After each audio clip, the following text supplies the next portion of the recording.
तो स्वागत है आपका हमारे चैनल स्मार्ट एजुकेशन क्लासेस में। तो देखिएगा जो है एक घटना चक्र की पुस्तक आती है आपकी जीएस पॉइंटर भारतीय राज्य व्यवस्था यानी कि इंडियन पॉलिटी। और ये हर एक एग्ज़ाम के लिए उतनी ही इम्पोर्टेंट है जितना कि किसी भी एग्ज़ाम में कोई सब्जेक्ट होता है। कोई भी एग्ज़ाम नहीं होता जिसमें जीएस नहीं आता हो और जीएस के अंदर जो है पॉलिटी ना आता हो। तो इस सीरीज़ को आप जो है कंटिन्यू रखिएगा। हर एक वन लाइनर के फॉर्म में बहुत अच्छे अच्छे प्रश्न आपके लिए ले जाएंगे। और आप घटना चक्र की पुस्तक को जानते ही हैं कि कितनी जो है अच्छा कंटेंट इनका होता है। तो चलिए देर न करते हुए शुरू करेंगे। और जो इसका पहला टॉपिक रहेगा वो है आपका भारत का संवैधानिक विकास, यानी कि जो है भारत के संविधान का विकास किस किस तरीके से हुआ। जो वन लाइनर के फॉर्म में इम्पोर्टेंट क्वेश्चन होते हैं, ये देखिए आपके बिल्कुल पीसीएस लेवल के प्रश्न होते हैं, ठीक है ना। इसके समकक्ष कोई भी एग्ज़ाम है, इससे नीचे वाले सारे एग्ज़ाम इसमें कवर कर दिए जाते हैं। और देखिए आपने क्या है कि कॉन्सेप्ट तो कई बार पढ़ लिए होते हैं, लेकिन जो है प्रैक्टिस ना की जाए तब तक कोई मज़ा नहीं आता है। तो चलिए शुरू करते हैं। और चैनल पर नए हैं तो चैनल को सब्सक्राइब, वीडियो को लाइक ज़रूर करिएगा। देखिए भारतीय विधान परिषद को बजट पर बहस करने की शक्ति कब प्राप्त हुई, यानी कि जो है भारतीय विधान परिषद को बजट पर सुनने का तो अधिकार पहले था, लेकिन जो है बजट पर बहस भी आप कर सकते हैं। तो ये था भारत परिषद अधिनियम 1892 के अंतर्गत जो है ये व्यवस्था भारतीयों के लिए दी गई थी। अगला है कि कलकत्ता में सर्वोच्च न्यायालय की स्थापना का प्रावधान किस एक्ट के द्वारा किया गया था। तो वो था रेगुलेटिंग एक्ट 1773 का जो एक्ट था, उसके द्वारा कलकत्ता में एक सुप्रीम कोर्ट यानी कि सर्वोच्च न्यायालय की स्थापना की गई। अगला है कि भारत में संघीय न्यायालय की स्थापना की गई थी। तो भारत सरकार अधिनियम 1935 के द्वारा भारत में एक संघीय न्यायालय यानी कि जो सारे राज्यों के न्यायालय के लिए एक संघीय न्यायालय की व्यवस्था 1935 के द्वारा की गई, अधिनियम के द्वारा। 1935 का अधिनियम काफ़ी महत्वपूर्ण है हमारे संविधान में। भारत का संघीय न्यायालय स्थापित किया गया था 1937 में, यानी कि व्यवस्था की गई थी 1935 में और स्थापित किया गया था 1937 में। अगला है कि नियंत्रण परिषद की स्थापना कब की गई थी। तो पिट्स इंडिया एक्ट था आपका 1784 के तहत, जिसके द्वारा नियंत्रण परिषद की स्थापना की गई। और सर्वोच्च न्यायालय की स्थापना मैंने आपको बताया है कि 1773 के जो है रेगुलेटिंग एक्ट के तहत की गई है, सर्वोच्च न्यायालय की स्थापना की गई थी।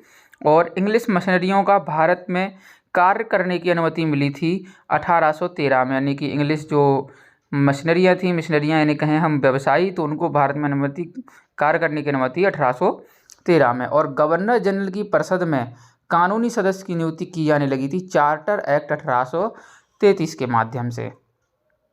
और अगला जो है कि 1919 के भारत शासन अधिनियम की प्रमुख विशेषताएं बताइए, काफ़ी इंपॉर्टेंट है। तो ये देखिए प्रांतों की कार्यकारिणी सरकार में द्वैध शासन की व्यवस्था, ये भी प्रश्न पूछा जाता है कि प्रांतों की जो कार्यकारिणी है उसमें द्वैध शासन की व्यवस्था कब से की गई थी। तो 1919 के भारत शासन अधिनियम से। और केंद्र द्वारा राज्यों को विधायी शक्तियों का हस्तांतरण भी किया गया था, कुछ विधायी शक्तियाँ जो है प्रांतों को सौंप दी गई थीं। चलिए बढ़ेंगे हम अगले प्रश्न की तरफ। अभी तक भी आपने लाइक नहीं किया है तो लाइक जरूर करिएगा। देखिए भारतीय विधानपालिका प्रथम बार द्विसदनीय कब बनाई गई। जिस प्रकार आपने अभी सुना है कि लोकसभा और राज्यसभा होते हैं, इस समय यानी कि उस समय भी जो है द्विसदनीय व्यवस्था कब से बनाई गई थी, 1919 के भारत शासन अधिनियम से। हर एग्जाम में जो है ये प्रश्न पूछा गया, ऐसा कोई एग्जाम ना हो जिसमें ना पूछा गया हो। अगला है राष्ट्रपति की अध्यादेश निर्गत करने की शक्ति जो है किससे प्रेरित, यानी कि राष्ट्रपति जो अध्यादेश जारी करता है तो वो किससे करता है, भारत सरकार अधिनियम 1935 से। मैंने आपसे पहले ही बोला है कि 1935 अधिनियम काफ़ी महत्वपूर्ण है। नेक्स्ट दिया है कि भारतवासियों को अपने देश के प्रशासन में कुछ हिस्सा लेना संभव बनाया। तो देखिए किसने बनाया, चार्टर एक्ट 1833 के अधिनियम ने क्या बनाया कि जो भारतीय लोग हैं वो अपने देश के प्रशासन में कुछ हिस्सा ले सकते हैं। अगला है कि भारत के संविधान में केंद्र और राज्यों के बीच किया गया शक्तियों का विभाजन आधारित है किस पर है, भारत शासन अधिनियम 1935 के आधार पर है, जो केंद्र और राज्यों के बीच अभी आप देखते हो कि शक्तियों का विभाजन। अगला है कि एक संघीय व्यवस्था और केंद्र में द्वैध शासन प्रांत भारत में लागू किया गया। एक संघीय व्यवस्था होगी, जो संघ आप देखते होंगे दिल्ली से चलता है, और केंद्र में द्वैध शासन। केंद्र में द्वैध शासन कैसा है, तो आपका केंद्र का शासन होता है और एक द्वैध शासन जैसे आपकी दिल्ली गवर्नमेंट भी है। तो भारत में ये लागू किया गया था 1935 के अधिनियम के द्वारा। अखिल भारतीय महासंघ स्थापित करने का प्रावधान किया गया, तो वो किया गया था आपका भारत सरकार अधिनियम 1935 में। भारत सरकार अधिनियम 1935 में अखिल भारतीय महासंघ की स्थापना। 1935 के अधिनियम के द्वारा स्थापित संघ में अवशेष शक्तियां दी गई थी। किसको दी गई थी? जो है गवर्नर जनरल को कुछ अवशेष शक्तियां भी दी गई थी। अगला है कि भारत शासन अधिनियम 1935 में स्वीकार किया हुआ महत्वपूर्ण और स्थायी अवयव नहीं है। क्या है? कि देश के लिए लिखित संविधान जो है वो एक महत्वपूर्ण और स्थायी अवयव नहीं है। चलिए अगला है कि 1935 का गवर्नमेंट ऑफ इंडिया एक्ट महत्वपूर्ण क्यों है? तो क्योंकि यह भारतीय संविधान का प्रमुख स्रोत है। अगर आपसे कभी पूछ लिया जाए कि जो है भारतीय संविधान का प्रमुख सोर्स क्या है, तो वो है हमारा 1935 का अधिनियम जो है मुख्य सोर्स है। अगला है बर्मा भारत से अलग हुआ, तो किससे हुआ था? वही गवर्नमेंट ऑफ इंडिया एक्ट 1935 के फलस्वरूप जो है बर्मा म्यांमार यानी कि जो कहते हैं हम, वो भारत से अलग हुआ था। चलिए अगली स्लाइड की ओर बढ़ेंगे हम। तो वर्ष 1937 में चुनाव में कांग्रेस का मंत्रिमंडल बना था कुल 8 प्रांतों में। जब वर्ष 1935 में जो है चुनाव हुए थे, तो 8 प्रांतों में जो है कांग्रेस ने मिलकर के सरकार बनाई थी। अगला है कि एक निर्वाचित संविधान सभा के द्वारा भारत के संविधान निर्माण करने का प्रस्ताव किया गया था। किसने लिया था? जो भारत के संविधान का निर्माण करने का प्रस्ताव लाया था वो लाए थे उपनिवेशी शासन के संदर्भ में। 1883 में एल्बर्ट बिल का उद्देश्य क्या था? एल्बर्ट बिल का उद्देश्य जो 1883 में आता, उसका उद्देश्य ये था कि जहाँ तक अदालतों की दांडिक अधिकारिता का संबंध था, भारतीयों तथा यूरोपीय लोगों को बराबरी पर रोकना। ठीक है, भारतीयों और यूरोपियों को बराबरी पर लाना एल्बर्ट बिल था कानूनी दंड के संबंध में। अगला है कैबिनेट मिशन योजना के अंतर्गत संविधान निर्मात्री सभा के परिषद में प्रत्येक प्रांत को आवंटित सदस्य संख्या निर्धारित करने के लिए एक प्रतिनिधि जनसंख्या के अनुपात में था, तो वो था 10 लाख व्यक्तियों पर जो है एक जो है प्रांत को आवंटित सदस्य, यानी कि एक प्रांत जो है कम से कम 10 लाख व्यक्तियों का जो है प्रतिनिधित्व करेगा। कैबिनेट मिशन के जो है सदस्य थे पैथिक लॉरेंस, स्टेफर्ड क्रिप्स और ए.बी. अलेक्जेंडर। ये तीनों जो है कैबिनेट मिशन के सदस्य थे। भारतीय संविधान सभा का गठन किया गया था, तो कैबिनेट मिशन योजना 1946 के अंतर्गत। पूछा जाए कि भारतीय संविधान का जो है गठन कब किया गया था, यानी कि किस उद्देश्य किया गया था, तो कैबिनेट मिशन योजना 1946 के अंतर्गत। 1946 में निर्मित अंतरिम सरकार में कार्यपालिका परिषद के उप सभापति थे। 1940 में जो निर्मित अंतरिम सरकार थी, तो उसमें कार्यपालिका परिषद के उपसभापति कौन थे? तो वो थे जवाहरलाल नेहरू। कथन ये दिया है जैसे कि बेबल योजना के अनुसार कार्यकारी परिषद में हिंदू और मुस्लिम सदस्यों की संख्या समान होती थी। और दूसरा दिया है कि बेबल का विचार था कि ऐसी व्यवस्था से भारत का बंटवारा बच सकता है। तो देखिए कथन तो सही था बेबल का, पर कारण गलत है। कथन सही था कि ऐसा करने से जो है हिंदू और मुसलमानों की समान संख्या होने से ऐसी व्यवस्था से भारत का जो बंटवारा हुआ है हिंद यानी कि भारत, पाकिस्तान और बांग्लादेश का, तो वो बच सकता। लेकिन ये जो है कारण गलत है कि बेबल का विचार था कि ऐसी व्यवस्था से, लेकिन वो बच तो है नहीं पाया। चलिए अगला है कि भारत के लिए संविधान की रचना हेतु संविधान सभा का विचार सर्वप्रथम प्रस्तुत किसने किया था? तो स्वराज पार्टी के द्वारा 1934 में ही जो है संविधान सभा का विचार का प्रस्ताव डाल दिया गया था। अगला है कि संविधान सभा के बारे में सही कथन क्या है? तो इसने जो है बड़ी संख्या में समितियों की मदद से काम किया और उनमें से प्रारूप समिति सबसे महत्वपूर्ण थी। बिल्कुल सही बात है, प्रारूप समिति ने काफ़ी संविधान सभा के गठन के लिए कार्य किया है। अल्पसंख्यक समुदाय जैसे ईसाई हो गए, एंग्लो इंडियन और पारसियों को सभी को पर्याप्त प्रतिनिधित्व दिया गया था। बिल्कुल सही चीज़ है।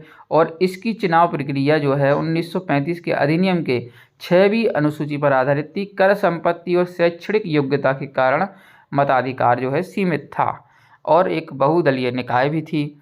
अगला दिया है कि भारत के संविधान का प्रारूप तैयार करने वाली संविधान सभा के सदस्यों को विभिन्न प्रांतों की विधानसभाओं के द्वारा निर्मित यानी कि चुना गया था। जो विभिन्न प्रांत बनाए गए थे उनकी विधानसभाओं से सदस्य लाए गए थे। संविधान सभा में सदस्यों का चुनाव हुआ था तो प्रांतीय सभाओं के द्वारा हुआ था। संविधान सभा की प्रथम बैठक की अध्यक्षता किसने की थी? तो डॉक्टर सच्चिदानंद सिन्हा ने जो है इसकी अध्यक्षता की थी। ये इसके अस्थायी सदस्य थे, याद रखिएगा। और भारत की संविधान निर्मात्री सभा या संविधान सभा के जो परमानेंट अध्यक्ष थे वो कौन थे? डॉक्टर राजेंद्र प्रसाद जो है ये अध्यक्ष थे। चलिए बढ़ेंगे अगली स्लाइड की ओर कि भारतीय संविधान सभा की स्थापना कब की गई। तो देखिए पहली बैठक इसकी हो गई थी 9 दिसंबर 1946 को। संविधान सभा का प्रथम अधिवेशन पूछा जाए तो 9 दिसंबर 1946 को। भारत को एक संविधान देने का प्रस्ताव संविधान सभा के द्वारा कब पारित किया गया था। तो याद रखिएगा को मोस्ट इंपोर्टेंट तारीख है कि जो है 22 जनवरी 1947 को जो है ये प्रस्ताव पारित किया गया था कि भारतीय संविधान सभा जो है संविधान देगी इसको। संविधान सभा में उद्देश्य प्रस्ताव या प्रस्तावना प्रस्तुत की थी किसने। तो याद रखिएगा पंडित जवाहरलाल नेहरू ने जो है ये चीज़ जो है दी थी, उद्देश्य प्रस्ताव या प्रस्तावना। भारतीय संविधान के निर्माण से संबंधित सही कथन क्या है। तो देखिए पंडित नेहरू के उद्देश्य प्रस्ताव का जो संविधान सभा द्वारा स्वीकार किया गया था संविधान के निर्माण पर असर था, बिल्कुल सही है।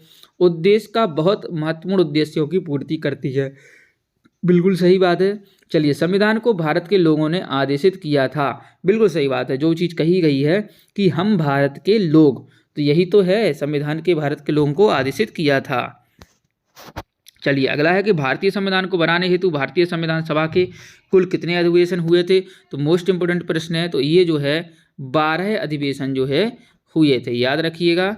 चलिए भारत के संविधान के निर्माण में कितना समय लगा था। तो इम्पोर्टेंट है 2 वर्ष 11 माह और 18 दिन का समय जो है संविधान के निर्माण में लगा था। कुछ देखिए संविधान सभा के पहले जो है उपाध्यक्ष कौन थे। तो HC मुखर्जी। प्रारूप समिति के मूलतः एकमात्र कांग्रेसी सदस्य, मोस्ट इंपोर्टेंट है कि प्रारूप समिति के मूलतः एकमात्र कांग्रेसी सदस्य कौन थे। KM मुंशी।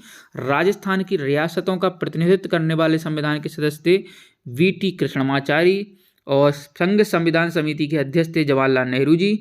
और संविधान सभा की प्रांतीय संविधान समिति का अध्यक्ष कौन बने थे। तो प्रांतीय संविधान समिति के अध्यक्ष थे सरदार पटेल जी।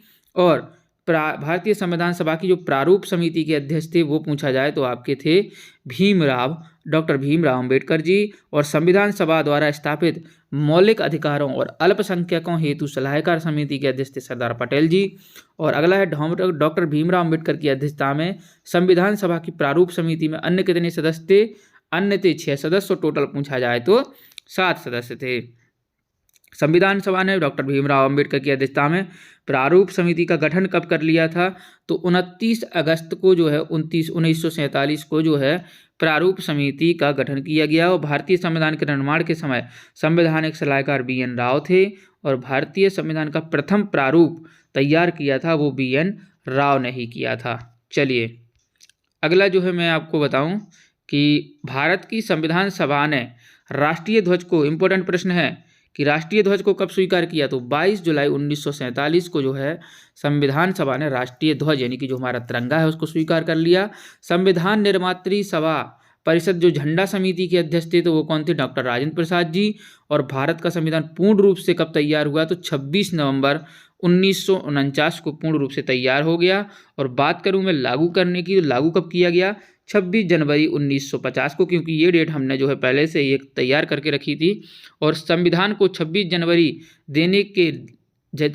के दिन लागू करने का निर्णय इसलिए किया गया क्योंकि जो है कांग्रेस ने इस तिथि को 1930 में स्वतंत्रता दिवस मनाने के रूप में, यानी कि स्वतंत्रता दिवस के रूप में पहले ही मनाया था, तो इसलिए ये तारीख निश्चित की गई थी। भारतीय संविधान को अपनाया गया था संवैधानिक सभा के द्वारा।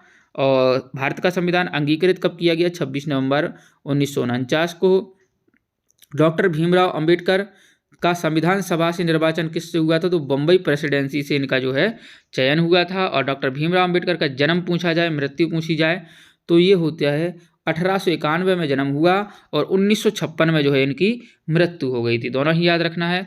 जनगण मन को भारत के राष्ट्रगान के रूप में कब अपनाया था हमने, 1950 में अपनाया था। और शासन के द्वारा जो राष्ट्रीय चिन्ह स्टेट एम्बलम है उसको हमने कब अंगीकार किया, तो 26 जनवरी 1950 को। और सही कथन क्या है कि तृतीय गोलमेज सम्मेलन के विचार विमर्श की परिणति भारत सरकार अधिनियम 1935 के पारित होने के रूप में हुई थी। और भारत सरकार अधिनियम 1935 ने ब्रिटिश भारत के सूबों और भारतीय रियासतों को एक संघ पर आधारित ऑल इंडिया फेडरेशन का उपबंध किया। ये दोनों ही चीज़ें जो है सही कथन दिए गए हैं। अगला है मैं बात बताऊं आपको कि भारत के संविधान भारत का संविधान देश की आवश्यकताओं की पूर्ति करता है, बिल्कुल सही। और इसको एक ग्रहित संविधान कहा जाता है। तो देखिए ए और आर दोनों ही सत्य हैं, परंतु आर ए का सही स्पष्टीकरण नहीं है। तो देखिए भारत का संविधान देश की आवश्यकताओं की पूर्ति करता है, बिल्कुल सही। और इसको एक गृहीत संविधान भी हम कहते हैं। संविधान सभा में वयस्क मताधिकार को 15 वर्ष के लिए स्थगित करने की बात की थी। संविधान सभा में जो वयस्क मताधिकार है उसको स्थगित करने की बात किसने की थी? आपके मौलाना आज़ाद ने की थी। और भारत की स्वतंत्रता के बाद भारतीय राष्ट्रीय कांग्रेस को एक राजनीतिक दल के रूप में भंग कर दिया जाना चाहिए। ये सुझाव महात्मा गांधी ने दिया था कि भारत की जैसे ही स्वतंत्रता होती है हमें जो है आईएनसी को भंग कर देना चाहिए। अपनी राष्ट्रवादी प्रतिक्रिया में भारतीय संविधान के निर्माताओं ने अल्पसंख्यकों के हितों तथा भावनाओं के महत्व को कम करके यहाँ का यह कथन था किसका? आइवर जेनिक्स का। चलिए अगला है कि भारतीय जो यानी कि बात करूँ मैं, संविधान सभा कांग्रेस थी और कांग्रेस भारत था। यह कथन किसने कहा है? ऑस्टिन ने ऐसा कहा है कि संविधान सभा कांग्रेस थी और कांग्रेस भारत था। अगला है भारतीय संविधान सभा में कुल महिला सदस्य पूछी जाए, इंपॉर्टेंट प्रश्न है। तो 15 जो है भारतीय संविधान सभा में कुल महिला सदस्य थीं। चलिए अगला जो पाठ आएगा इसका आपका कि संविधान पर विदेशी प्रभाव क्या क्या हुए हैं वो हम अगले वीडियो में देखेंगे। और इस वीडियो में देखो प्रश्न थोड़े आपको डिफिकल्ट लग सकते हैं, हो सकता है एक बार में समझ ना आए, लेकिन बार बार आप इस वीडियो को देखें तो आपको सारी चीज़ समझ आएगी। वीडियो देखने के लिए आपका बहुत बहुत धन्यवाद। अपने अन्य इष्ट मित्रों के साथ इस वीडियो को जरूर शेयर कीजिएगा। धन्यवाद। जय हिंद, जय भारत।